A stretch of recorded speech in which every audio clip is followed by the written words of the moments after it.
up, world? It's your man Melvin Taylor, and you're tuned in for another episode of The Alternative with Melvin Taylor radio show right here on WHCR 90.3 FM New York, the voice of Harlem. During quarantine, you can also find the show on my YouTube channel, Melvin Taylor as well as if you go onto our Mixcloud, so you can hear the show in totality, aka if you end up missing the live version of the show and want to hear with its music, all the bells and whistles, go head to Mixcloud, Mixcloud, type in TheAltWIthMel, and it will pop up for you there too, man. We got a lot to talk about today, especially group chat news, a lot of things going on we're just kind of recapping everything that happened so far in 2020. Sports are on their way back. What did Uber and Yelp do this week to help out black businesses? Who are some of the celebrities that have been tripping and are not tripping? And of course, say it with your chest, we got to talk about, since we got all this protest going on, what will be the next phase? What will be the next step of what we need to do as a nation to be able to move forward? Remember, it's The Alternative right here with your man Melvin Taylor You can find us every single week, WHCR 90.3 FM New York, or you can find me on YouTube, Melvin Taylor Let's get into some music and we'll be right back. Okay, ladies and gentlemen, welcome back to The Alternative with your man Melvin Taylor You can find us here every single week, WHCR 90.3 FM New York, the voice of Harlem, or on my YouTube channel, Melvin Taylor 16,000 subscribers and growing. And if you'd like to contribute to the radio show, as well as contribute to a bunch of the other things that I'm doing on YouTube, whether that's some of the short films or sketches or videos in general that I'm giving you guys, please make sure to find me on Patreon. You can type in Melvin Taylor and be able to find the different tiers and explanations for how what you contribute will be able to help out. Okay, so first things first that we do when we hop into the show, got to talk about the alternative role, what's been my pathway this past week to take it one step closer to getting towards my dreams. This past week, had an interview from my man Black Soul. He released his debut album called Take Your Time. He is a musician from out in Tacoma, Washington, who has worked with a lot of the big players that are in the game right now, man. How he's already being represented by Pooh from Big Brother, right? But on top of that, he's also done work with Macklemore, Playboi Carti, Anderson .Paak, and he's been in the hot seat with Dr. Dre, aka he's worked in a studio session with Dr. Dre, ladies and gentlemen. I'm telling you right now that this is something that you will want to listen to. You will want to hear his story, how he got into the music business and why it has become so important to him to leave his mark by taking his time with his music. So make sure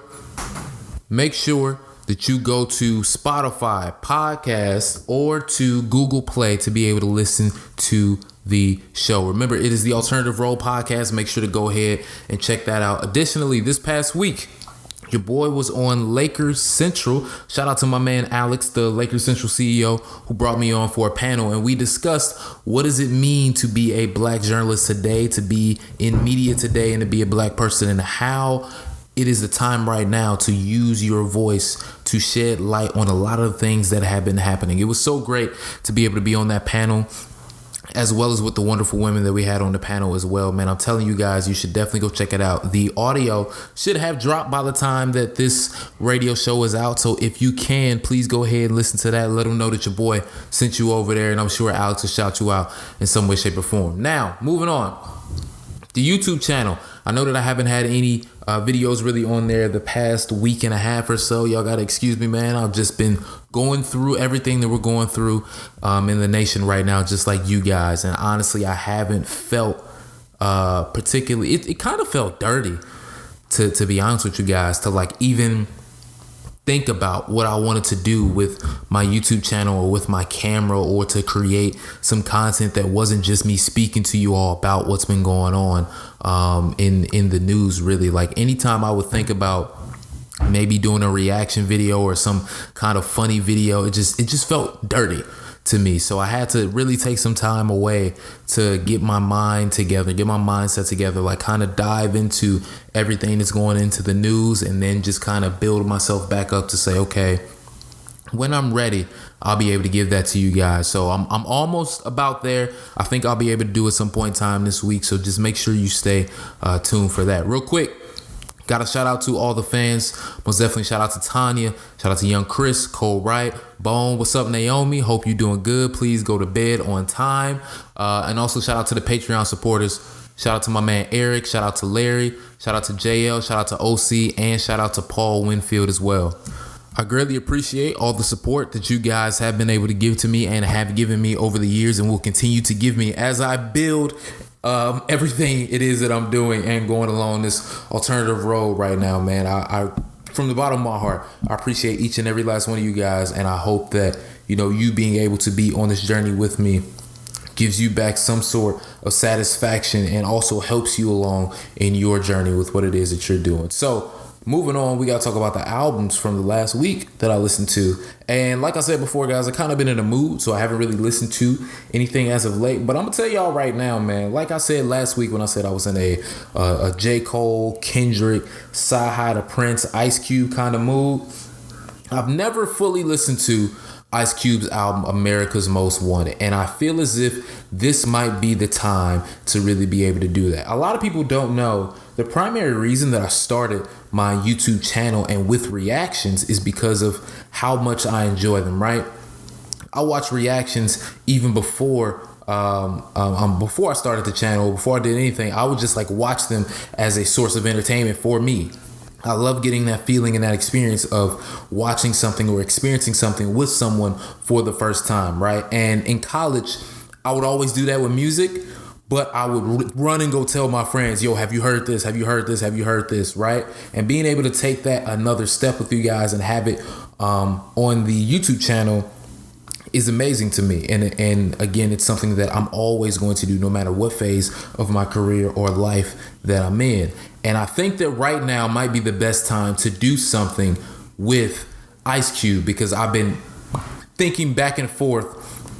What is it that I want to do? How is it that I want to do it? I know that I've been wanting to do it because for whatever reason, Ice Cube, not just as a musician, right, but also as a businessman and as a movie maker has been on my mind as well lately with how he's just such a talented multi-hyphenate, right? And how that's inspiring to me because that is what I aspire to be able to be. So being able to listen to that album sometime for the first time this upcoming week is something I'm definitely going to do, man. I think that is going to be the next video that you guys end up getting from me before I end up doing anything else or jumping back into any rock videos or any hip hop videos, any other hip hop videos, I should say, and the like.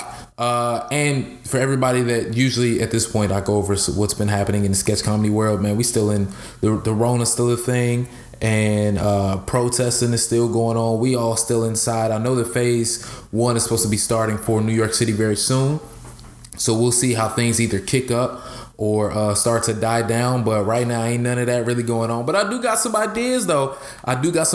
So I'm still working, still creating how I can on that aspect. Now we're going to get over into group chat news, but we're going to hit y'all with some music right here. Remember, you're listening to The Alternative with your boy, Melvin Taylor, II. You can find us everywhere, TheAltWIthMel or The Alternative Melvin Taylor, II. All right, keep it locked right here, 90.3 FM New York.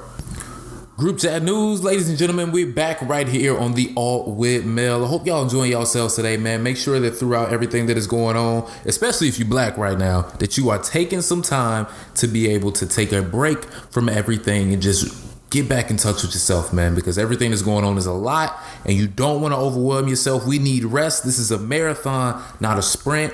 All the justice that we need will not be solved in 3-4 days. All right. So make sure that you are taking your rest, take your time. So that way we can not make this a moment, but make this a movement going forward. OK. All right. Group chat news. In case you guys don't know, some of the topics that be floating around the group chat so that you send to people in the DMs that you don't really like talking about all like that. Or let me not even say don't like talking about. You just kind of like to gossip about it, but you don't want everybody to know that you gossiping about it. All right. First things first. Got to talk about Insecure last week. Oh, my God, bruh. If you did not love Issa and Lawrence on Insecure last week, you ain't got no heart, bro. You ain't got no heart. It felt like watching The Photograph. I had a friend tell me that he gave her Photograph vibes, and she 100% was correct, man. It felt like watching The Photograph. And for you guys that don't know, it was a love movie that came out earlier this year that starred Issa Rae as well as Lakeith Stanfield in it. And not really, we don't really get stories like love movies with black leads like that are pushed on a national level. This past week, the episode felt like it as Issa and Lawrence came back up and went on a date and was able to talk a lot of things out. Now, it was funny that they was cracking on each other, right? Especially when Issa came in and fell flat on the face to start the episode. Sorry, spoiler alert. And y'all that ain't really watch the rest of Insecure, y'all just might want to skip ahead real quick till we get to the next topic in group chat news. But it was funny how they was cracking on each other. I loved how they really got into the meat of what happened between them when they actually got to talking on a date, and how they just weren't on the same page, and how if they happen to be on the same page, they still might be together today. Leaving the restaurant, seeing Issa old boo thing, and then they end up going and having like the cute little, I don't even like using the word cute, but they like had the little date with the like clouds and the art and all of that. That was fire. And then Issa finding out that Lawrence actually bought a ring and everything was real cool too. And what else was I gonna say, man? I'm so wrapped up in all the lovey-doveyness, man. Look, Condola texting this man the entire time trying to be like, yo, can we talk? Yo, can we talk? Yo, can we talk? I seen some theories that people were like, yo, what if she pregnant? I swear, Insecure, if y'all give Lawrence a baby and him and Issa and get back together, I'm gonna be mad as I don't know what, bro. Do not do that. Do not do that. Do not do that. Let this king live. Let him live his life. He's been through enough already trying to figure himself out in his late 20s, early 30s. Come on, man.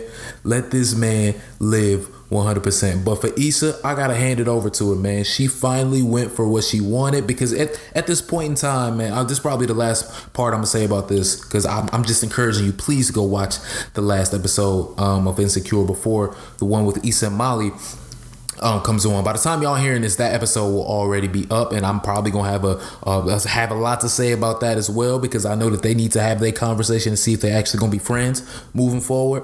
But I love the fact that Issa and I was about to say Molly, Issa and Lawrence are now two totally different people than who they were during season 1. So now they're in a place of they can make the decisions that they couldn't then about what they want in their life, right? Issa said, I don't want to leave. I want to stay here tonight, right? So Lawrence, by going with that, said, I'm not worrying about this Condola situation. I'm worrying about what me and Issa about to do. And then when Issa leaves, it's not a walk of shame, but an empowerment walk with her saying, I'm reclaiming who I am in my space. I'm figuring out my life and what it is that I truly want. I love it.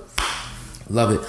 Absolutely beautiful, man. Molly need to get read real quick in this next episode, so we gonna see what's going on with that too, man. All right, after Insecure, can we just recount real quick all the things that happened in 2020 so far? I might not even have the full list right here, right? But let's just go through some of the things that have happened this year, because if this year don't have its own chapter in the history books moving forward, I'm gonna be mad as I don't know what. So 2020 so far, remember when the year started, there was the World War III was trending online. Y'all remember that? How long ago was that? World War III was trending. Absolutely insane, right? And then obviously you had, rest in peace to my GOAT, my greatest of all time, Kobe Bryant, as well as his daughter Gianna, and everyone else that passed away in the helicopter crash. Then we had Corona breakout, right? We had quarantine lockdown. We had everybody talking about the 5G towers and how that was messing with how the waves from the what was it? The signals, the waves from the towers were messing with your brain. Like, then we had the UFO sightings when the Pentagon basically said, yeah, there's been unidentified objects within our stratosphere. Don't forget about that at all. Oh, hold on. Wait for it. Murder hornets. We also had murder hornets that we had to deal with. Then you come into everything that people are protesting about right now. George Floyd. We had, Ahmaud Arbery, I believe, was first, and then Breonna Taylor, and then, unfortunately, George Floyd. And that's not even, forgive me for not mentioning some of the other deaths that we've had surrounding this, but we've also had several other police brutality deaths that have occurred as well. These just happen to be the big three that we know about. Then we had the riots happen outside of that. Soho somewhat got ransacked. I know I've had phone calls with people in Chicago that have told me parts of it will never be the same again from how bad it is and that people are leaving, right? In addition to that, we sent people out of space. Any of y'all forget that? We had a whole space launch. Yeah.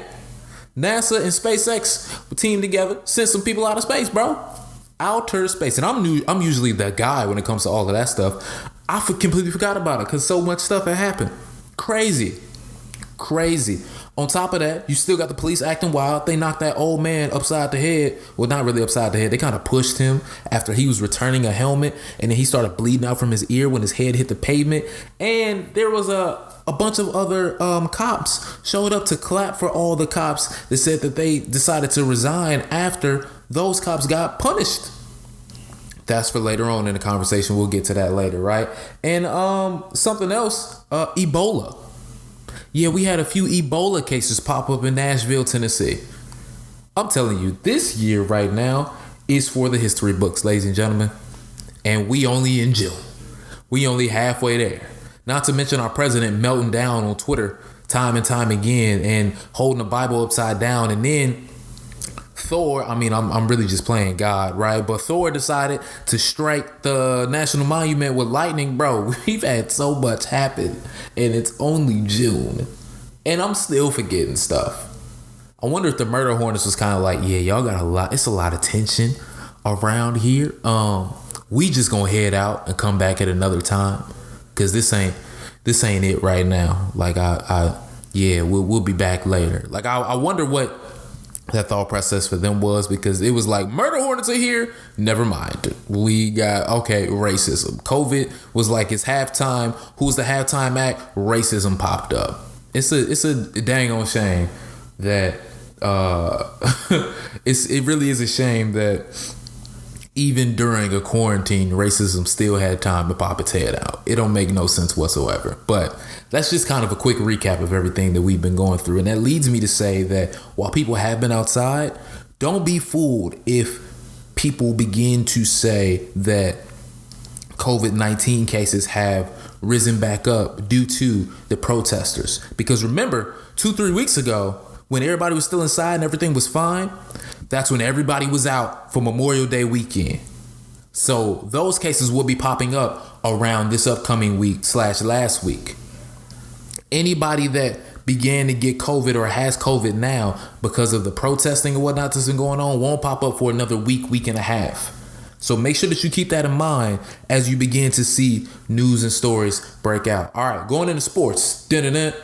I can't even do the rest of it because I don't know if they can sue me for that. I hope that they can't. I love Stuart Scott, man. So ESPN, don't ever do that to me. Okay, moving on. The NBA is back. Hallelujah. Thank you, Jesus. The Lakers might get their championship. I ain't even gonna say Mike. The Lakers gonna get their championship this year, baby. Let's do it. All right. So the NBA Board of Governors voted on Thursday to approve a 22-team format to restart the season, and it's going to begin on July 31st in Orlando, Florida. Now, the reason that they're pushing it back all the way to July is because they want to give NBA players enough time to be able to get back in shape. For those of you that don't know, I'm a big Lakers fan. I don't understand how you could not know this at this point in time, but I'm a huge Lakers fan, right? One of the key people I've been following on Twitter for a long time is Jared Dudley.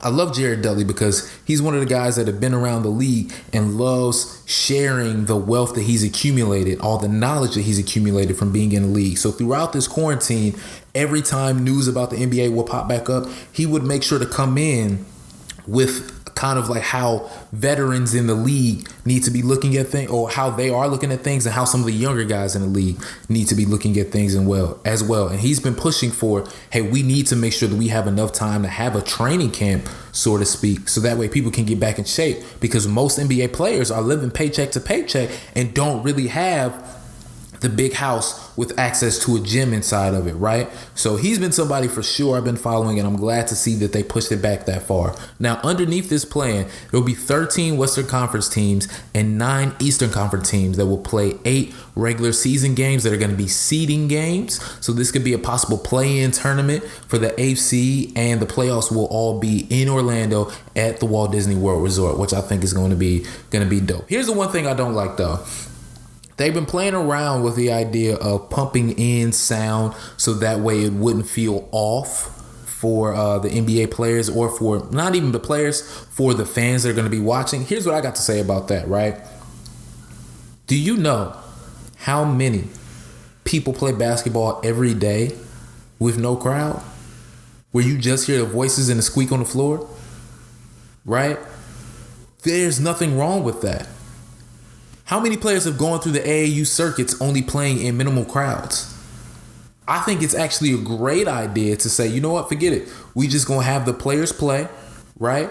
We gonna have the players play and squeak on the court, ball bouncing, commentators talking. Just go with it that way. I don't enjoy the idea of them being like, we might pump sound in or use sound from NBA 2K to kind of help things out. Like that just kind of bothers me. Do you know how many AAU teams have to do that yearly? Like, or every weekend? Let me not say yearly, like I'm putting it all in, it's making one big number, but on a week-to-week basis, there's so many players that have to go through that. Why not just return to the roots? You know, I love the fact that me and my cousins was joking that they kind of putting them on an AAU basketball schedule, and they toying around with how they gonna bring things back. Like whoever would have home court advantage might stay in a better hotel or something like that, right? Like that kind of is hilarious to me. In addition to that, I would love to see whatever teams are like eliminated. What if those are the teams that's in the stands? What if those are the guys that's watching? I would love that, bro. That would be so cool. Like you come down to the last two teams in the Eastern and Western Conference, and everybody that's in the stands are the rest of the teams that didn't make it. That would be crazy, bro. That would be crazy. Please, NBA, let that happen, because that would be absolutely amazing. All right, moving on to baseball. I really ain't got too much to say because they might not play at all because they tripping over money. Baseball still ain't even paying people. You know, they not paying AAA. I'm sorry, but like baseball, this is the one time where y'all just need to get with the program and get it together. Me and my roommate were talking, and we came up with he was telling me about an idea that he had, and we discussed it, where we came up with, why not go to a 50-game schedule? Go to a 50-game schedule so that way you can still play. What was I gonna say? Wow, you ever completely blank on something and then just want to come back to it? There we go. Come to a 50-game schedule so that way you won't miss out on this money, miss out on all this viewership, and it will get people excited about the game again. You know, I can't even think for myself the last time that I was excited about a baseball game. But you make that into 50 games, every game means something now. I think baseball, forgive me if I'm wrong, guys, like OC might be able to tell me, there are 140 baseball games. By the time I get to 86, I don't care. I'm at 114, I don't care. I'm even at 133. If I'm a team on the bottom of the league, man, I ain't cared in a long time. Right? If you make it 50, every game means something. If you go on a 3-game losing streak, that's your butt. That might be your season. You never know. You have a bad 2 weeks, it's a wrap for y'all. Because everybody has to play so much more efficiently than usual. Make it 50 games.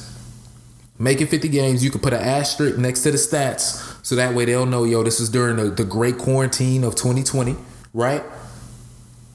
And then you will be able to open it up to having so much more changes moving back onto what your regular schedule would be. Also, one other thing I'm going to say, for baseball, y'all need to get it together with being able to share these videos, because you see that the NBA and the NFL done blew up with being able to share videos. And the fact that y'all like, no, it has to be from a baseball account, blah, blah, blah, blah, blah, all that BS, y'all screwing yourselves. You really are. One last thing before I hop on baseball, man, let people flip the bats. Like I need some attitude back in baseball, bro. Give me 50 games where everybody got to play hard and efficient and some attitude with bat flipping. And I will watch every White Sox game. I will care. Like for real. So we'll see what's up with that. NFL, okay. I've been wanting to talk about this. Roger Goddell. Right? We already had the Drew Brees stuff, which I'm gonna get to a little bit later. But recently Roger Goodell came out with a video, speaking against racism and white supremacy and how he needs to pay attention to what the league and what its players are saying about it, and how he wants his players to be able to, he wants the players within the league to speak openly about how they feel about these things, and that he will personally be making calls to the players who have spoken out. Here's what I got to say. If your first call is not to Colin Kaepernick, I don't believe anything that you said. It's a bunch of lip service. your first call needs to be to Colin Kaepernick. Right? You need to apologize to him because in the video you didn't even say his name.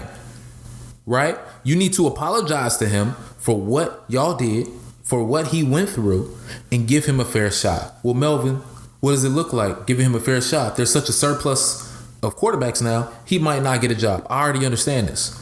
I'm on record saying, I don't even think that Cap will get a job anymore because Cam Newton don't even have a job. Right? Granted, injury and also what they want for their finances will be different. But the fact that Cam Newton is still out there is very troubling for me to believe that Colin Kaepernick will get a job. However, here's a way in which the NFL can set it up so that they can help him to get a job and also scrub all this stuff away from, kind of scrub this stain away. Remember the whole workout that they were going to do in Atlanta? This would be the perfect time for the NFL to say, we sorry. Let's bring that back up. We're going to give you another full workout. It'll be mandatory that all 32 teams are there, that their scouts are there, and that people that can make decisions within the front office are there. Right? We'll bring in high quality free agents or guys that you want to be able to work out with. And we will make sure that this videotape is sent to the staff of all 32 teams. Not only will they have to take home what it is that we're giving them, we will also make sure to send it to them as well. And from there, a decision could be made. Now, is that actually justice for everything that Colin's been through? Man, no. In no way, shape, or form. But it's a start. It's definitely a start. And it's a way for them to get back into the good graces of people. Because now you just look like a fool demeaning Colin, saying all these things, and now turning back and saying, you know what, you was right, I'm sorry, Drew Brees. You just look like a fool at this point in time. So unless he calls Colin and goes through some sort of resurgence with him, all that is lip service. I don't want to hear you talk about it. All right, Uber and Yelp actually said that they're going to help out black businesses this week, and I wonder if any of y'all heard about this. So Uber said that the Uber Eats app will now enable customers to order from black-owned restaurants with free delivery for the rest of this year. I like it. I don't just like it. I love it. I love it. I love it. I love it. I think that this could be something that moving forward, right? They're going to do it for the rest of this year, but moving forward, this would be the time where, say, for example, during Black History Month or I want to say Hispanic History Month. I'm not sure if it's Hispanic or it's Latin History Month. I believe it's Latin History Month, right?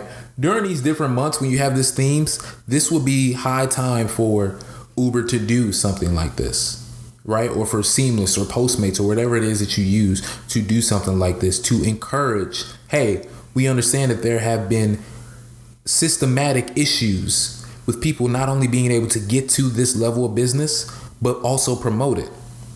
We're going to make sure that in every way that we can help to correct those errors by giving you free delivery when you order from any of these restaurants during this month or during this period. I think that would be a great thing to do, right?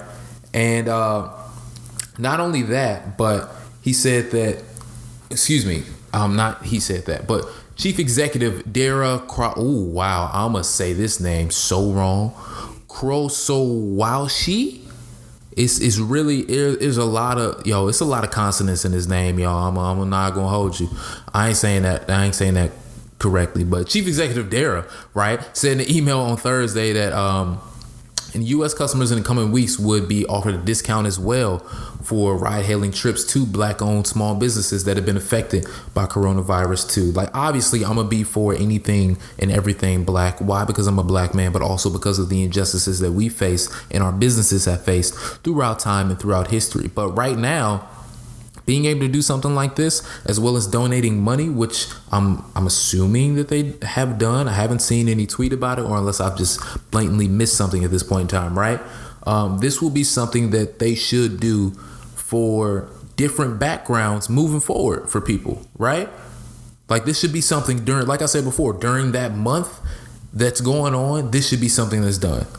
Because again, you need to address the different systems that have put in place for how high people can be able to go. And this is a way for the niche that you're in, the business, the industry. There we go. That's the word I was looking for the industry that you're in to slowly and incrementally correct things, but also make sure you're working on it on a bigger level too. Moving forward, Yelp has said that they are launching a new tool that will allow businesses on the platform to identify themselves as black owned, which is going to be awesome because right now, look, I'm probably going to be buying black owned stuff for the next couple months. So I would love to be able to know that. Thank you for that very much, Yelp. Additionally, they said that they are donating $50,000 to the Equal Justice Initiative and the NAACP Legal Defense Fund. And that, Yelp will also double its match of donations from employees who contribute money to organizations that are either Black-led, Black-serving, including Black Futures Lab and the Know Your Rights Camp through June. I like that. I like that a lot, man. It shows that, yes, we're not just talking about it. We want to be about it as well. But I'm going to get into that more a little bit later on when I get to say it with your chest as well, because while all this is good, there's going to be some follow-up involved as well. How much of the work are you saying now that you'll do, and how much will you do as time continues to go on, right? Don't just do it now because this is the hot trendy thing. Make sure that you're actually doing this work moving forward. Okay. Celebrities who are and who are not tripping. Do I really need to talk about Drew Brees, man? Honestly, I don't understand how you could be in New Orleans during Katrina, right? You was there for Katrina. Been there all the way until now. Everything else that has affected black people as a whole and that they have been through. I'm saying they, like I'm not a black person. We have been through, right? But specifically the people in New Orleans who I'm targeting right now. And Drew had the nerve to come up and use the flag as an excuse and use his ancestors fighting in the wars as an excuse for why he will never understand why somebody would be kneeling for the flag and disrespecting it. It really bothers me because I'm like, Drew, I had family that fought in all these wars as well. They had to come back home and didn't have the same setup that your ancestors had. They had to still fight systemic racism. They still couldn't go certain places. They still had the KKK after them. They still couldn't get loans for a house or for a business. They still couldn't get jobs. They had to take lesser jobs. So for you to use the flag as some type of blindfold is just asinine and outright dangerous rhetoric. Why? Because that's going to further the beliefs of people who are incorrect and not knowledgeable about these subjects. A lot of people don't know what black veterans had to go through when they came back. So for you to say you wouldn't understand that and use your ancestry as a shield for you is some BS. Because you can use it as a shield for you because you're white. And because that's what this system has allowed you to do. We've had to use it as a battering ram to be able to open up more doors for us. So I'm glad his teammates got him together because I for sure thought they was about to treat him like Adam Sandler in The Longest Yard and be like, bro, we not blocking for you. We not blocking for you. Same thing. That locker room was going to be crazy that first day back. So I told everybody around me, look, they better get Drew Brees on the Zoom call right now. Otherwise, that locker room going to be something different when he get back. Okay. I'm gonna wait for it to get to that one. Trina, real quick, I just want to say, Trina, I'm super disappointed. I don't know if I'm gonna be listening to any more of her music. Because she had the nerve to say that she had the nerve to call some of the people that have been rioting and looting animals. Animals. I'm sorry, Trina, everybody don't have it set up like what you do. I understand that your business is taking hits, right? But everybody don't have the money that you have, so people are out there getting theirs. You got to think about it, right? Because even I've had some of my family have had stores on the south side of Chicago that have been ransacked, that all the wealth that they built up was taken away. Part of that is because there was no police presence over there. Police too busy policing on the north side, making sure that the people that are in the more cushy neighborhoods, let's call it for what it is, the people that are in the white neighborhoods are okay. Down there on the south side, my cousin told me it was like a war zone. That even customers that have been coming in to the stores were going in taking stuff. People that they knew. Right? And imagine the system that allows this to happen. Right? Now that's just there. Take this a step forward into right now. She's calling people animals for riot and looting when you don't even understand why they're doing it. Some people still haven't gotten their unemployment and have been unemployed for a while. They have to put food on the table. Some people didn't get the stimulus check from the government yet. That's why some people are out here rioting and looting. Now, I will say, obviously, you got some people that's going to take advantage of what's going on and just get what they can get, right? I ain't out here fighting for them. I ain't out here fighting for them at all. But the people that are disenfranchised,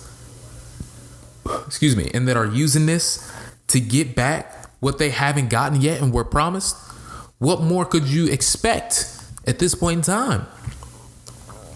That takes me back to the same quote that, America needs to be happy that black people only want equality. Because if we want a revenge, everything that you're seeing right now will be minimal compared to what would happen. I'm kind of upset that Spike Lee already got the 40 acres as his business, because I sure was thinking about doing something with that.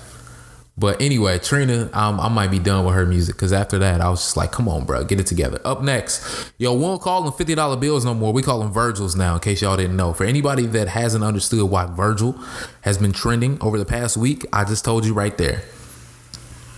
Virgil, for a lot of you guys don't know, is the director of Off-White, and also for it's not Louis Vuitton. Hold on, Virgil Abloh. So he was a guy that was in Kanye West's inner circle, right? And he was always like the go-to guy for helping Kanye to get some fashion together. Now Kanye, not to take anything away from Kanye has always been on his fashion stuff, right? But Virgil was one of the guys that was right behind him. And eventually, Virgil ended up becoming the chief executive officer of Off-White, which is in Milan and is a part of Louis Vuitton. That's how big Virgil is. And he's from Rockford, Illinois. Now, here's why we call $50 Virgil. When everybody was going around donating money, right? I've been even donating money. And I've been using some of the unemployment money I got to be able to do that.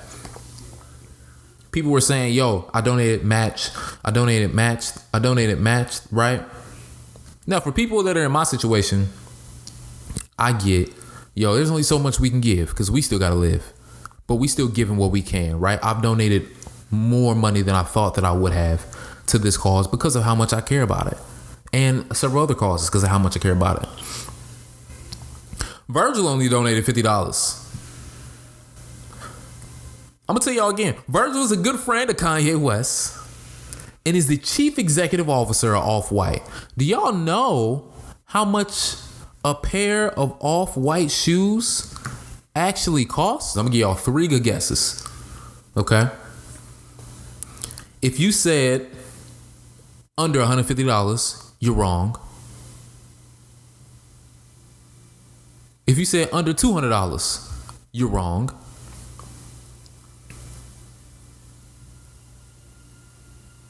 Now, if you say anything over $500, you're technically right.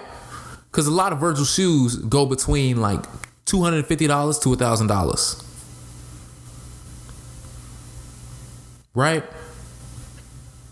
That is the price range for his shoes. And he only donated $50. Nah, fam, don't sit right with me.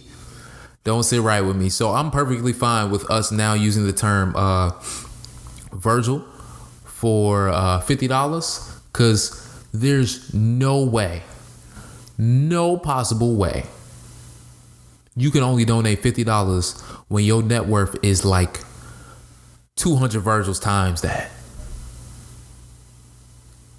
Or should I just say a Virgil times that? Virgil's most expensive shoe is $3,450 on average. And that's the Off-White Michael Jordan shoe, the original Jordan 1. So I hope Virgil continues to get flamed because that's some bull, bro. You need to get it together. John Boyega. Shout out to John Boyega for being a man of the people and being out there in the in the protests out there in London. I will say though, I definitely will say, I saw exactly what my man was doing when he was like, yo, I don't know if I'm gonna have a career after this. I'm like, Virgil, homie, my guy, my dude. You know good and well you still gonna have a career, boy. Don't play with me. If anything, people gonna mess with you harder because of what's going on right now. And if they don't, you can definitely call out racism. Because that's what it's gonna be. If they get mad that you spoke up, that's what it's gonna be at this point. But shout out to John Boyega. I would love to see him in more things, and I'm excited to see what's next. Because even Jordan Peele and J.K. Rowling reached out and was like, yo, don't worry, we got you, John Boyega. So I would love to see him in either of their movies. That would be dope. Now, all right, so shout out to Jay-Z. Shout out to Jay-Z because not only did he call, I believe, the Attorney General in Minneapolis, in Minnesota, but he also flew the lawyers that were representing Ahmaud Arbery out to Brunswick, Georgia, when they needed to attend a court hearing, and they were worried that they wouldn't get there in enough time. So shout out to Jay-Z for stepping up. Also, shout out to Kanye for saying that he was going to donate, I believe, $2 million to George Floyd's daughter. A lot of people have been calling for Kanye to start speaking up and say what he's got to say, but Kanye's been really quiet. And I think, well, let me not say I think, right? I don't know about this, and this is only a Twitter theory that I've come across that people put together. But a lot of people were saying that Kanye on the low might have actually put on that MAGA hat and been saying all that stuff just to get close enough to Donald Trump to be able to get some of these people out of jail. And that if you go back and check who he donated to during the 2016 election, it was Hillary Clinton a couple times. Caught me off guard too. I was like, I'm sorry, what? Now that don't excuse anything. He didn't say it. I still am like, nah, I'm not feeling you, Ye, at all. But it would be very 2020-ish for Kanye at some point in time this year to be like, yeah, it was my whole plan all along just to get close to Donald Trump so that way I can get all these people out. Shout out to Kim for giving me the inspiration for the idea because, you know, her and Jay-Z knew I could take the bullets and take the arrows that people would shoot at me and take all the tweets. I could withstand it. That would be absolutely hilarious. I don't know if any of this is true because it's just a theory I saw, but that would absolutely be hilarious. All right, Alexis Ohanian, I don't know how to say his name, the Serena Williams' husband, co-founder of Reddit, right, has decided that he's going to resign from the Reddit board and requesting that a black candidate take his place, and he's also pledging $1 million to Colin Kaepernick's Know Your Rights camp. I love that. Obviously, when you're with someone of Serena Williams' stature, you got to make sure you step up to the bat, especially when you are as accomplished as he is. And because their child, his daughter, also is a black woman and will have to face some of these injustices that may have helped him to get to where he is in life, right? So he has to do something about that. And I'm curious as to see who they're actually going to put in that seat and if that's something that Reddit moves forward with. That would be astonishing if that's the case. So we'll see. All right, last few things real quick in group chat news where we get to say it with your chest. And something that I probably will move to say it with your chest in the upcoming weeks. You know, the New York State Department of Labor today, not today, this was back on May 1st, announced that it had distributed over $4.6 billion in unemployment benefits since the coronavirus pandemic began impacting businesses in early March. I was unable to find the number for how much the U.S. in total has distributed, but I'm imagining it's a lot of money if New York itself is doing $4.6 billion. So this leads me to the question to say, how possible, now that we know how possible it actually is it for black people to get reparations? Y'all got the money. Y'all clearly got the money. So how possible is it? That's something that we've been talking a little bit about in my group chats that I'm in the upcoming weeks, I'm gonna do some more research about it, and I would love to speak with you guys to see how feasible it actually is. I do think it's possible. I definitely think it's possible. I think it would also kind of be funny because then more of what Dave Chappelle predicted came true. But And yo, that sketch is like one of the all-time sketches, man. If you ain't seen it, definitely go watch that.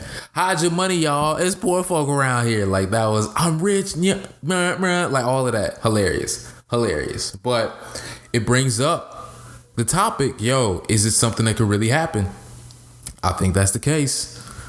And like I said, in the upcoming weeks, we'll discuss that too. Now, I've been watching Batwoman as of late, right, on HBO Max. And you know what? We might have to put that on the docket for something we talk about too. HBO Max kind of fumbled the bag with some of the stuff that they got on there. It's not even some of the programming they got, but the fact that they got 3 different streaming platforms: HBO Go, HBO Now, HBO Max. Very confusing, guys. Very confusing. But that's a topic for another day. I've been watching Batwoman on it, right? And unfortunately, I just saw not that long ago that Ruby Rose and the creators of Batwoman decided to part ways. So she will no longer be Batwoman. And just instead of replacing the character, they're going to recast her instead. I'm kind of curious as to how that's going to go. At first, I thought that, replacing, just, finding somebody else would be good. But then I had to go back and think, yo, this show is called Batwoman. It has to be about Batwoman, right? This certainly is going to add to the diversity and the creativity that they have to be able to use on the show moving forward. But you can't just start a show with Batwoman and then somebody else ends up being a lead character. Don't work out that way. I'm curious as to who you guys think should play Batwoman moving forward. I don't know how many of you guys have watched it. It's pretty okay. I'm now at the point where when I watch certain shows, I'm really studying the acting that certain people are doing, especially because that's something that I want to do, right? So I'm really looking to see who's good at this and who's not good at that. So I'm not going to bash anybody for their acting chops in any way, because I'm not in the positions that they are. But I will say I'm certainly interested in seeing who will be able to carry the mantle next and put on the mask.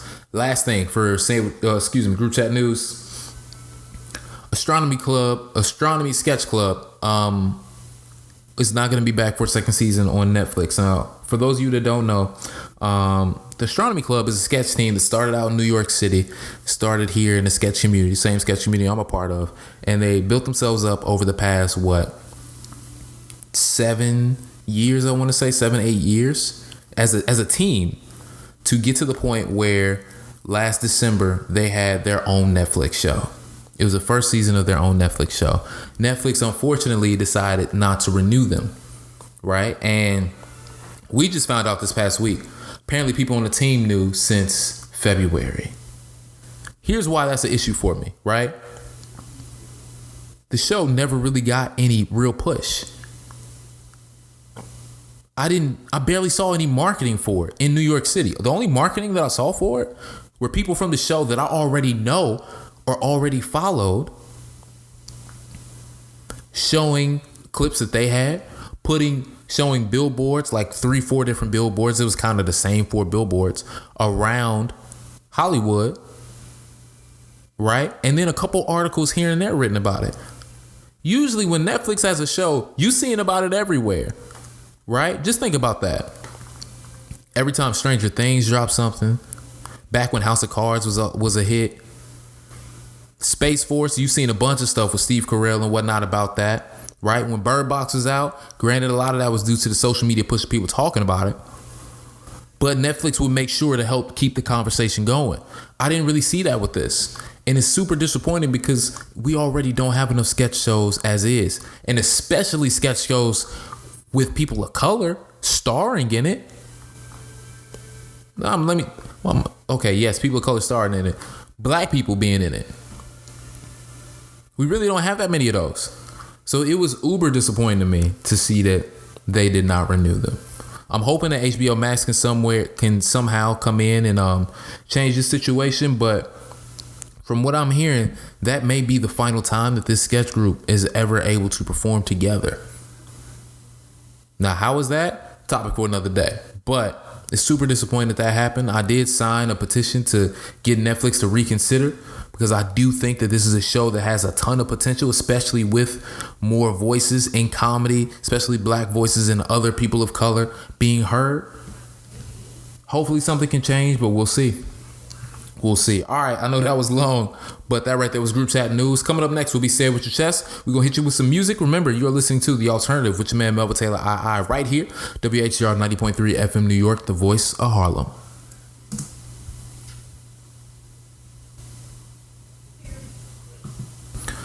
What up, world? It's your man Melvin Taylor, and we're back right here, WHCR 90.3 FM New York, the voice of Harlem. This is The Alternative with Melvin Taylor, radio show, aka The Alt with Mel radio show. You can follow us on the hashtag TheAltWithMel or on all social platforms, Facebook, Instagram, Twitter, YouTube. We are The Alt with Mel. You'll be able to find us in our profile there. Make sure to follow, subscribe, do all of that. If you want to find me, go ahead to my website. Just redid it, melvintaylor.com. Would love to know what you guys think about it. Additionally, you can also find me on Patreon, where you can join to contribute to a tier to be able to help to foster a lot of the ideas that I have going on. Thank you so much to everybody that has been able to contribute so far. I greatly appreciate you and the journey that you're going to go on with me. I can't wait to show you all the things that I'm working on and how excited I am about them. All right. Now we got to get to Say It With Your Chest, where I talk a little bit more in depth about some topics that have been circulating, right? And first thing I got to talk about, obviously, is what are going to be the next steps after these protests. Now, these protests, I think, have been different. Not even I think. These protests, I believe and I know, have been different because of a couple of reasons. One, they're not just happening locally. They're not just happening nationally. They're happening globally. You have people in America that are protesting South America, that are protesting Europe, that are protesting China, that are protesting Australia, that are protesting Africa, that are protesting. You have people everywhere that are protesting against police brutality and that Black lives do matter. It's incredible to me that that's going on, right? Look, 2020 has already been a huge surprise of a year to me, right? I couldn't see anything of this magnitude happening. I'm so excited that I'm here during this point in history to be able to see it. But that alone makes all of this feel so very different. And then I had a conversation with my friends and we thought about, what has also made this moment so different? Why is it that this moment has more potential to go and turn into a movement and all the other ones, not all the other ones, but, a lot of the big ones before this have not? Here's why, right? When you think about, I'm going to just talk about the Black community and then I'll get to the world as a whole towards the end. The Black community, right? Coming from the 60s and 70s, we had the crack epidemic hit us hard. Going into the 90s, you had the prison industrial complex hit us hard. Going into the 2000s, right? This is where I'm going to open it back up some more to Black people in the world. You had the war on terror, right? Then you had President Obama be elected, which in some people's minds made them think racism wasn't a thing anymore because we now have a Black president, right? Racism can exist if you got a Black president. Then going into that, you get Donald Trump. And now you have the great quarantine of 2020, as I love calling it.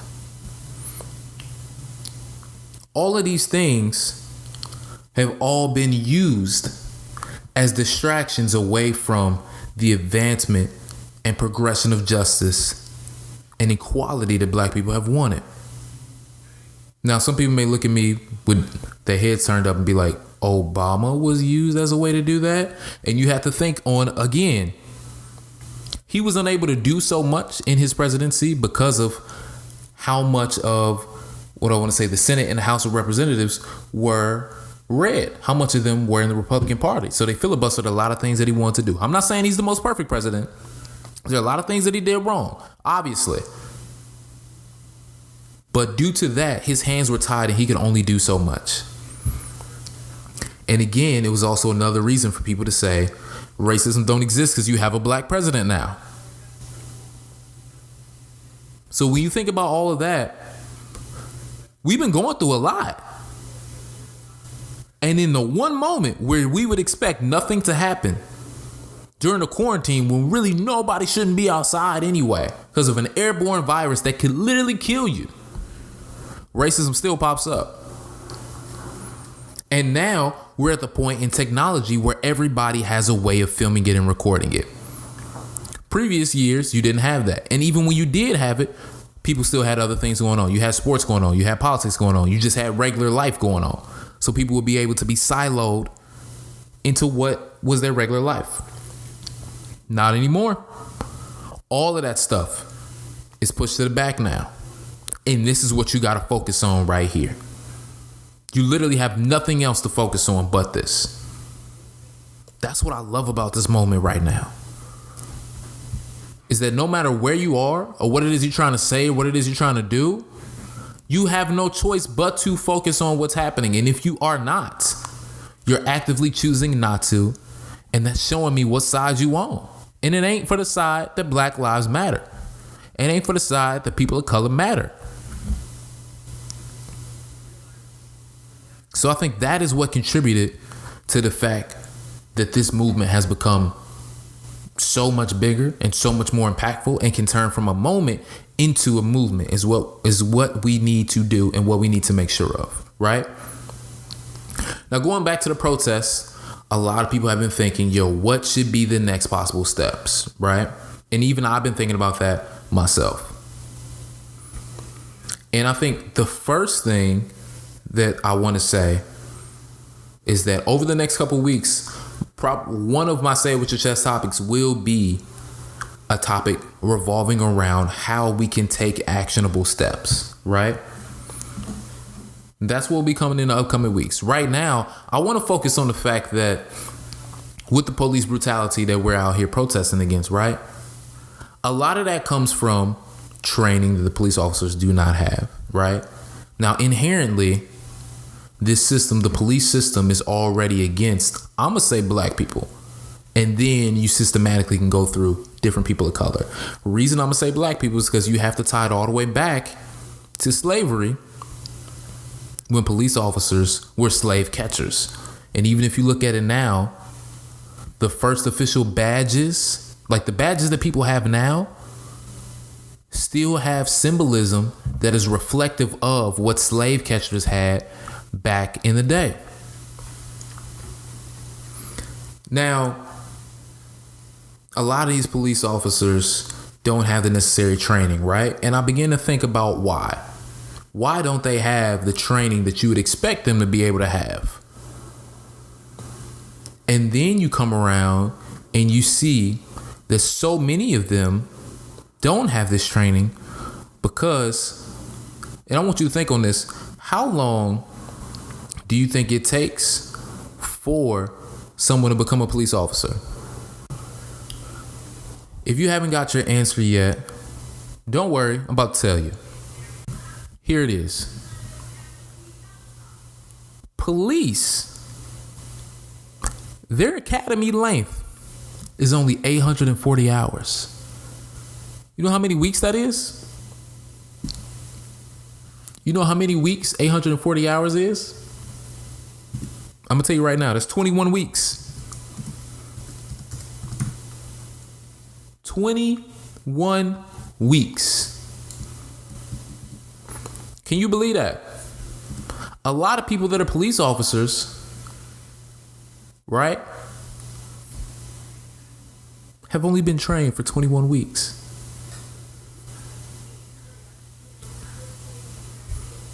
That's crazy.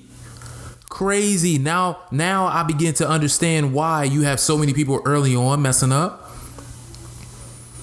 Because so much of their training after these 21 weeks comes from people that have already been in the jobs, that have learned from other people, that have their own biases, that have their own ways of doing things. That's why it's so lawless whenever they do commit heinous crimes and acts.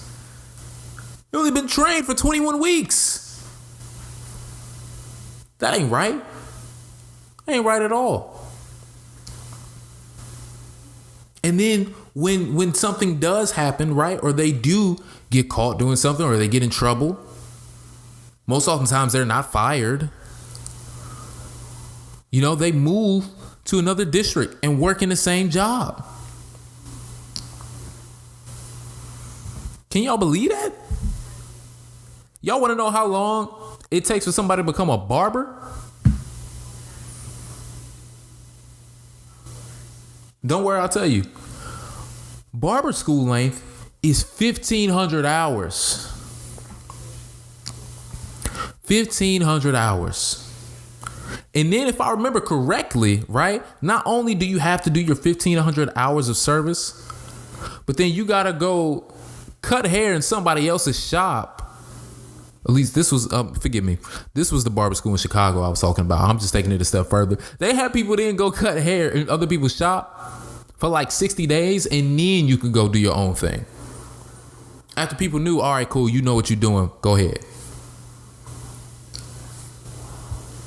But getting back to the actual point, it takes more time to be a barber than it does to be a police officer. That's not right. It's not right at all. And on top of that, how many people go into this job with biases against black people and other people of color? How many go in having been raised in an environment where it's us against them? How many go in having been a part of systemic racism already? There's nothing that's helping these officers to unlearn this. There's nothing training them for any of that. Right?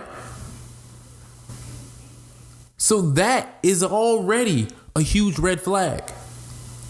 And when I go there, I'm like, well, man, Melvin, if they only doing 800 or so hours, right, for training in the academy, how much money is actually spent on their training? Then I go back and look, and in most cases, around some of the major cities, I'm going to specifically point out New York, LA, and Chicago, less than 2% of their budget is spent on training. Again, less than 2% of their budget is spent on training. Well, Melvin, why is that such a big deal? Y'all know how much of their budget? Don't worry, I'll tell you. Chicago's police budget, $1.7 billion. Los Angeles's police budget, $1.86 billion. So basically $1.9 billion, if we round it up. New York's police budget, $6 billion. You mean to tell me that $6 billion is given to the New York Police Department and less than 2% of it goes to training? I want everybody to raise your hand if that make any sense to you. If you got your hand raised, I don't know how you listening to this show, but you're going to learn something today. That don't make no sense, y'all. That don't make no sense. We got to be better than that. As a society, we got to be better than that. Right? As a society, it's time for us to take that next step. Granted, there are many more steps that we need to take, right? Initially, I was against the whole abolish the police. I'm going to get to, a little bit of that a little bit later on. But there are ways of being able to abolish the police system as we know it and have public safety around. Because someone made a good point when they said, when I read and I was speaking to some of my friends when they were saying that you can't really have a police system when it's inherently racist, and the use of it, the reason it was even made was due to racism. It was literally made to catch slaves. So no matter how much money you put into reform in some way, shape, or form, the system is there on its own. You'd have to abolish it and create a new system to be able to make that happen. And I understand that can't happen overnight, right? I would love for that to happen tomorrow. But in between tomorrow and now, the purge might happen. You never know. So you need to be able to take steps to not only defund and abolish the police, but also create a more holistic public safety system so that way people can get the proper help when they do need it. Now, I know a lot of people are not going to agree with me. That's perfectly fine, right? There are even some times where I go back and forth with the idea. But I'm very much open, obviously, against a system that's created to hunt me down, right? I'm very much open to learning of the alternatives that we do have out there. Right? Now, when I think about all the money that these police departments get, I then go, well, what else could this money be used for, right? I'm gonna focus on New York because that's where I'm at right now, as you guys know. What could they be used for? Well, how about back in the education system? How about to improving public transportation? How about to some of the homelessness, that we have here in New York City, which is a lot. We got a lot of big buildings that be empty. And we got a lot of people on the streets that be hungry. Shouldn't be that way. And a bunch of these youth programs. People are so worried about the youth, so worried about what's going on to the generations today. Oh, they don't have enough activities to do. Yeah, because all the money is going to the cops. All of that. How about you start with that? I took it a bit further and I looked into, there's a website called changethenypd.org that has a campaign that is NYC Budget Justice, right? And it talks about where Mayor de Blasio's budget priorities have gone so far. And let me just share with you a couple things so that you can understand more so why I say I think that not only over time should the police be abolished and public safety, community safety be brought up, but here's where some of the money has been going, right? Think about this. For every dollar that NYPD and corrections have gotten, 29 cents have gone to homeless services. 25 cents have gone to Department of Health. 19 cents have gone to housing preservation and development. 12 cents have gone to youth and community development. And 1 cent has gone to workforce investment. Now, if that money is redistributed into those 5 departments that I just discussed, I'm not saying that things would change overnight, but I am saying that we would have a lot more positive of a society than what we do right now, and have a lot more ways that you would be able to cut down on some of the criminal acts that are going on right now, and especially the abuse that these police officers are doing. It honestly makes no sense that much money is given out to NYPD, to LAPD, to Chicago Police Department. And these other agencies, again, get quarters, dimes, nickels, and pennies compared to that. So when I see a story about Dak Prescott pledging $1 million for police training in pursuit of eliminating racism, I'm like, bro, look, your million might honestly help out a couple people, but it ain't enough. I appreciate it, but that money more so needs to go to, all right, what type of system could we create that wouldn't have an inherent bias against some of the people that it's sworn to protect? That's what I think needs to be done next. Those are some of the next steps that I think we need to take. Let's defund these police systems that so much money is being pumped into and pump them back into the community in a lot of ways. Because when you think about it, if they're not even trained, right? If they're not even trained over 800 hours, and that's bare minimum training and a lot of stuff they have to get from other officers, what if some of these other officers, not even what if, some of these other officers, majority of these officers, don't know how to handle domestic violence situations? How are they properly trained to handle that? We already see how they're trained to handle people with counterfeit $20 bills. in George Floyd's case, or how they're trained to handle when they get incorrect information and busting somebody's house in Breonna Taylor's case. Rest in peace to her as well. Right? How many of them are trained to handle people with opioid addictions? How many of them are trained to handle someone that may be schizophrenic, someone that's going through homelessness, right? There's only so many things that they're actually trained to be able to handle. That needs to be changed. That can't be changed if money is then defunded and redistributed in other ways. Additionally, what cops are out here running around like Batman with some of the equipment that they got on. So they already have you're the person in the authority position, and now you're out here running around like you Bruce Wayne Batman, right? Abusing your power. We take some of that money away. We take some of that power away. They shouldn't be treating their employers like this. We have to remember that we are them. We employ them. We give them that money.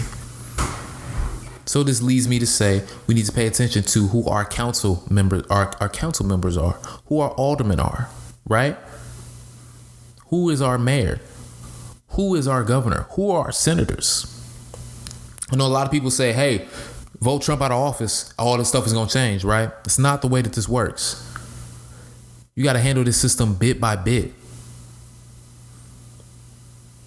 So that means going and being part of your community, going and helping out with the education system, going and helping out, volunteer your time within the community to help out with homelessness or whatever it is that your community, because I understand everybody's not in the same place, right? I'm saying those because those are closest to me. But going to help with your community need. If there's an after school program, go be a part of it. There are community organizers, right? And people within the community who can help to, I hate using this term, but y'all gonna get what I'm saying by I'm using it, police the community. Let's put some power into their hands so that way until we can figure out our new public safety system, or actually, matter of fact, when you do figure out the public safety system, right, you can have the officers of peace and community organizers, community leaders handling the situation accordingly. Right? What if somebody has an opioid addiction, right? You're actually able to send somebody that studied that to go handle the situation rather than police officers who may be quick to draw a gun. Right? That'll be a lot better. That'll be a lot better. Now, granted, that means that people that do study opioid addictions, right, would have to change the way in which they do things. But people that would be a part of public safety that would fit under the, I want to say prescription addictions right now, because I'm lacking the terminology that I want to use, but you guys understand what I'm saying. People that fit under that bill would then thusly be trained for it. Same thing with domestic violence and more criminal offenses as you get on or as you go down the line. Well, I certainly think that that's a way to do it. On top of that, some communities are already doing it. Minneapolis city council members have announced that they intend to disband the police department and invest in a community-led public safety. The same place where George Floyd was murdered is already on it. Already on it. Right? They're saying if there's somebody with mental illness or somebody with disability, why don't we work with the adequate medical professionals? See, I be knowing all the words and I just be forgetting in the moment because I be going on the tangent trying to explain myself. You can use the appropriate medical professionals, right? The appropriate medical staff to go and handle specific cases. Because at that point, within this community-led public safety, people will be trained for that. Because that's what you need to do. Right? Don't go the route of like Tucson, Arizona, where a council there has now created a new class 2 misdemeanor punishable by a maximum fine of $750, right? And it allows the Tucson Police Department officers to arrest anyone who basically is filming them. It is now illegal to take video of a uniformed police officer. Illegal. So imagine all these videos that we see, right? Imagine watching the George Floyd video And then being told, yeah, you can't do that here. That's illegal. Ice Cube's already came out and said, I'm never going there again. Y'all got me messed up till y'all fix that. Don't go that route. You got two very extremes right here. But we already in an extreme situation with Corona and quarantine and everything else that I mentioned that's happened this year. Just go all the way with the community-led public safety, y'all. That's what we need right now. How can you still be okay with a system that was built to discriminate against people, target people unjustly? And I understand it's not going to happen in a day, but the fact that Minneapolis is already doing it proves that it can be done. 100% proves that it can actually be done. Now, until we get there, right, I do think that it should be mandatory for all the current police officers to always have their cameras turned on. Your body cam should be turned on 24/7. We should never drop audio from it. And if you decide to tamper with it in any way, shape, or form, fine, suspension, and then heavier penalties depending on the case. Right? Everything that involves any member of the public, any citizen, should be documented.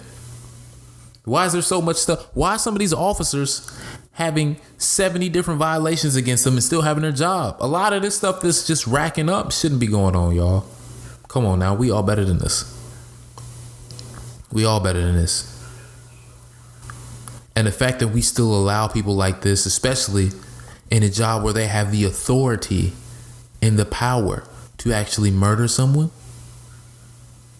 the penalties for what can happen to them should be higher. And I will say they should be paid more. They should be, especially for putting their lives on the line. But, you know, we can worry on how much they're going to get paid once we get to our public safety system. Because this current police system right now ain't going to work. Last thing that I do want to say about the how I'm thinking about this public safety system and whatnot, right? And how I'm thinking about the police department overall and how it's set up to get people. You know, this past weekend, New York suspended habeas corpus, meaning that if the police officers arrested someone, they could keep them detained for longer than 24 hours. There were people that had been arrested Friday that hadn't been told why they were arrested and that were just now being released. They were locked up all weekend for simply protesting. For protesting police brutality. Never has that been done. This is again why we need to pay attention to the people that we're electing, the people that we put in charge. So that way we know when things like this occur, we can't continue to keep this person in office. We can't allow for this to happen and for innocent people to suffer consequences that's not meant for them. Makes no sense, y'all. Makes no sense.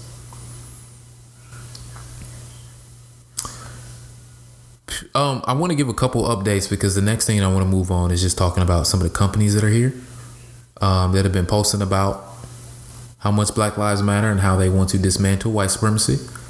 So real quick, I'm going to say Rand Paul is the lone senator right now who is upholding the anti-lynching bill because he wants some of the terminology changed because he says that minor bruising could actually be considered to be lynching. So, you know, we need to change that terminology so that the bill can be just right. Hey, Kentucky, get this man out of office. It don't make no sense that he out here doing this. How many of y'all even knew that lynching still ain't a crime?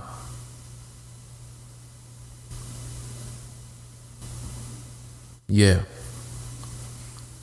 After everything that's been going on these past couple weeks, and you want to hold it up over some terminology because minor bruising could be considered, man, people know the difference. People 100% know the difference. And he's saying that because that minor bruising, right, could lead to 10 years in prison.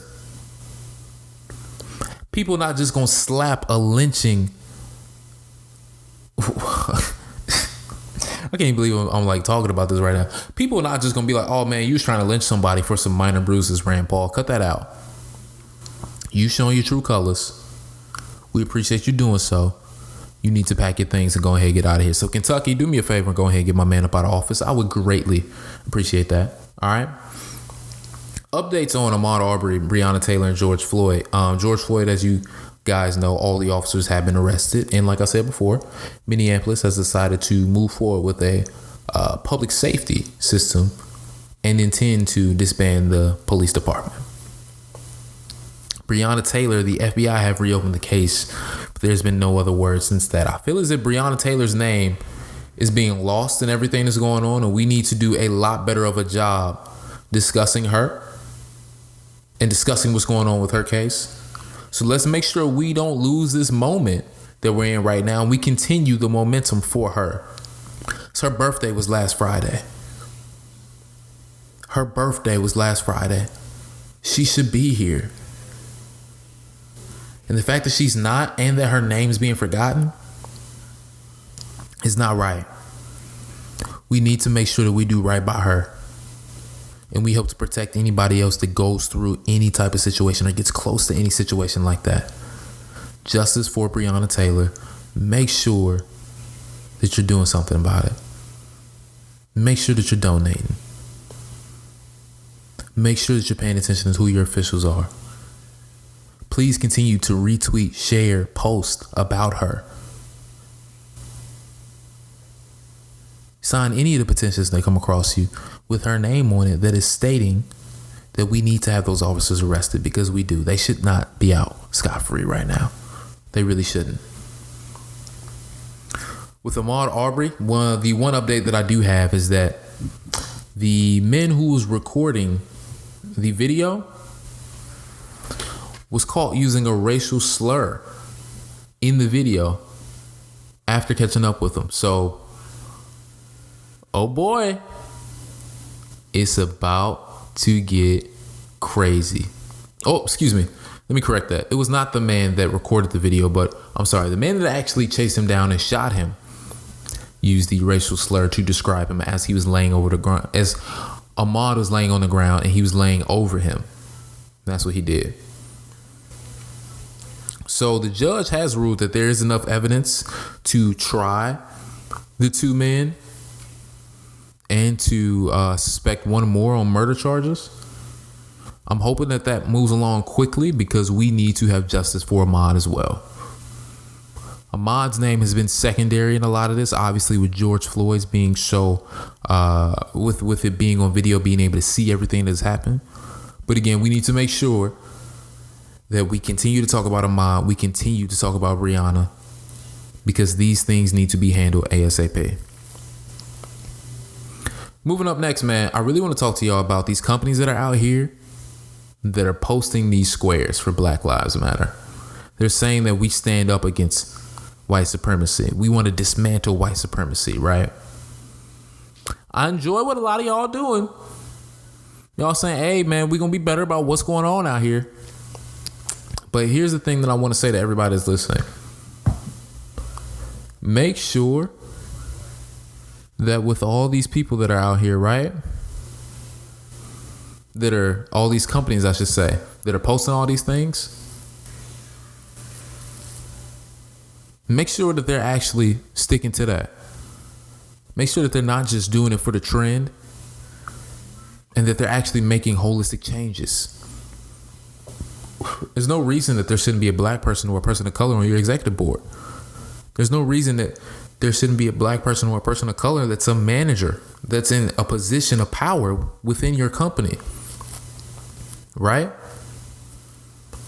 There's certainly qualified people that are out here to do it. And I'm not saying just pick any old body and say put them in charge, right? That's not what I'm calling for. But let's all quit the BS and act like there haven't been a lot of very qualified people of color that have not been given positions simply because of the color of their skin, simply because of the background that they come from, simply because of their religious views. That needs to change. So if these companies are out here posting, we care about Black lives, Blackout Tuesday, we want to make sure that we do right moving forward. Hold them to it. Hold their feet to the fire. Because I've seen a lot of people come out and air out their own company for practices that they have had to go through or discrimination that they faced there. And man, look, I was this close to airing out a couple companies myself. But I ain't gonna do that. I'm gonna go about it a different way. And I'm gonna make sure that nobody else goes through what I had to go through. So please continue to hold these companies' feet to the fire as this stuff is going on. One thing that I want to focus on in particular, right, because this is a radio show, record companies that are out there. Y'all saying y'all want to stand with artists, right? What's up with all these slave deals that y'all be giving artists, right? Where you count albums that they put together as mixtapes and still keep them in album deals and say that the music has to be, so I'm forgetting the language, but it has to be like subjective to popular demand. So that way it has to essentially be a pop hit to be counted as something on their contract. That's why some of these artists are always broke, because some people in the record labels get to determine whether the music that they put out was successful or not based on their own opinion. So they have to stay in these deals. I see some record companies are saying, we're not going to use the term urban anymore. We want to be better for our community and the community that, we've basically built upon. Here's what I got to say to them record companies. How about y'all give some of these people their masters back? You got a lot of starving artists out here who could definitely use those masters to be able to eat. Let them live and build off of the work that they did instead of y'all. In case some of y'all didn't know, rest in peace to Little Richard. But remember when Michael Jackson bought the Beatles catalog? Did you know that the Beatles own Little Richard's masters? Take it a step further. Did you know that Little Richard, early in the Beatles' career, was helping them with music? Was showing them certain chords to play or how to structure certain songs? The same people that he worked with to help out to become who they were ended up eating off of him. And it wasn't until Michael Jackson bought their masters was he able to give them to Little Richard. We shouldn't have stories like that. So how about some of these record companies that are still eating off of people that have worked enslaved to get to the point to where they are and that are out here broke as a joke? Yeah, get them their masters back so that way they can eat. Definitely do that. All right, y'all. So we getting close to time. So I'm going to make sure that I'm just bring up something real quick that bothered me this past week, right? We had a bunch of people up in Dyckman. Dyckman, for people that don't know, is a uptown area in Manhattan that is primarily full of people of Hispanic descent, primarily Dominicans. There was a video that floated around of Dominicans discriminating against black people that were up there, saying that they didn't want them up there because they were going to come riot and loot, right? And thus it started to trend online. This took it a step further when there were certain people within the community that came out that are Dominicans. They were saying that, we're not black. So stop associating with black people. Don't put black people ahead of you. You're not black. Put our people first. Here's what I want to say to some of them. Y'all know the only difference between y'all and us is a boat stop, right? Y'all know that y'all don't just have Spanish blood in y'all. Y'all also have African blood in y'all too. And that y'all also share the same island that Haiti does. Me personally, I don't know if I'm going to ever go back uptown. I don't know if I'm going to ever go back up to Dyckman and hang out up there because I see what's going on now. And it's disappointing. It's heartbreaking, really, because I enjoy my time up there. But that's not right. We all the same, man. We all the same. Again, the same boats that drop people off in Jamestown, to drop people off down south, to drop people off in Virginia. Them same boats went down to the Caribbean, man. Them same boats led to y'all to get to where you were. In Haiti and in the Dominican Republic. That's the only difference between us. So I applaud everybody over the past week or so that has helped to clean up that mess, that has contributed to telling people and informing them of their history. But some of y'all need to learn, man. The only difference between us really is a boat stop. So cut out all that extra stuff.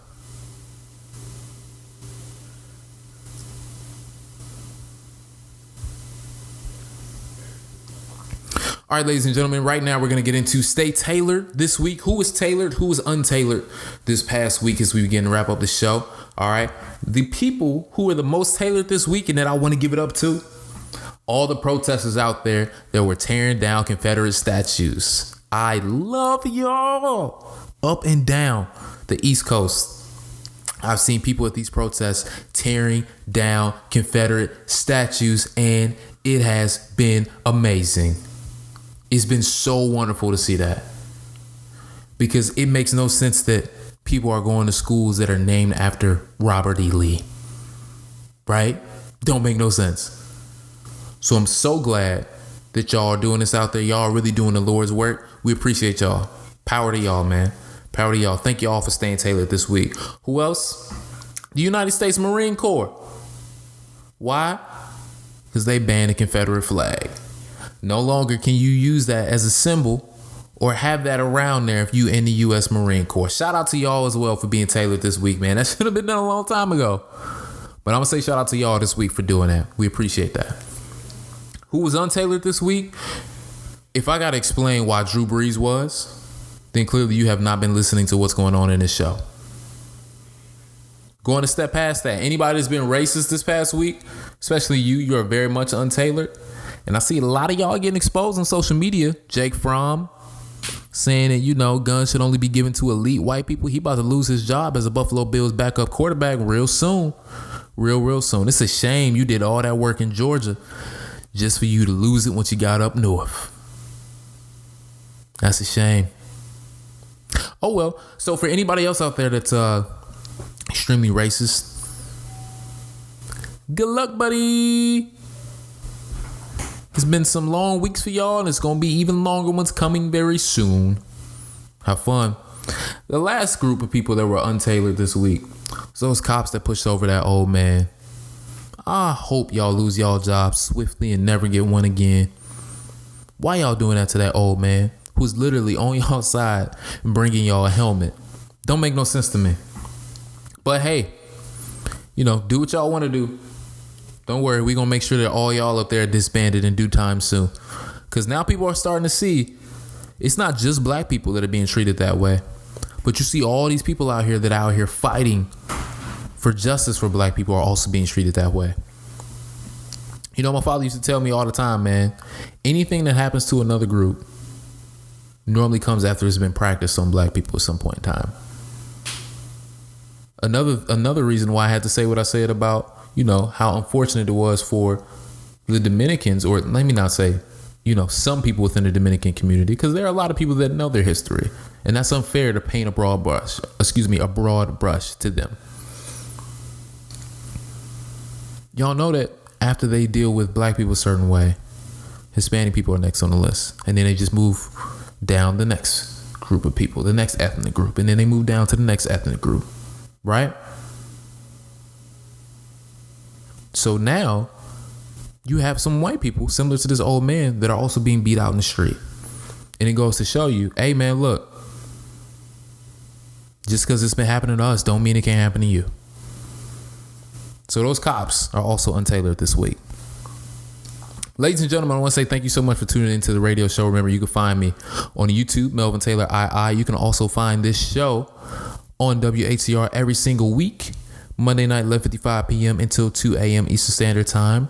Remember, again, you can find us also on melvintailorii.com. All right. Stay blessed, stay favored, always stay tailored. If you got a dream, see it through. I'm going to see you next time on the show. Peace and love.